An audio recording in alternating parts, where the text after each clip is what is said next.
দেখুন বন্ধুরা, যদি আপনি ব্যাংকের থেকে লোনের অ্যাপ্লিকেশন করেন কিংবা আপনি ক্রেডিট কার্ডের অ্যাপ্লিকেশন করেন, তাহলে ডেফিনেটলি আপনাকে সিবিল স্কোর কত সেটা জিজ্ঞাসা করা হবে। কেননা সেটা লোন পেতে বা ক্রেডিট কার্ডের অ্যাপ্লিকেশনটা প্রপার হতে আমাদের হেল্প করে। তাহলে এক কথায় যদি বলি, সিবিল স্কোরটা কী জিনিস?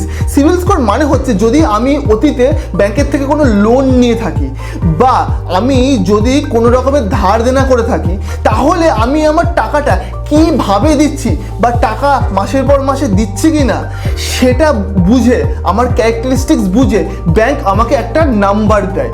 তো সেই নাম্বারটা ভবিষ্যতে আমাকে হেল্প করবে কোনো লোনের অ্যাপ্লিকেশন করতে বা ক্রেডিট কার্ডের অ্যাপ্লিকেশন করতে। কারণ স্বাভাবিকভাবে আপনি ব্যাংকের দৃষ্টিভঙ্গিতে ভেবে দেখুন যে ব্যাংক আপনাকে টাকা দেবে, তো সে তো এটা দেখবে না যে এই লোকটা কীরকম, তাকে টাকা দেওয়াটা আদৌ আমার জন্য সেফ হবে কি না।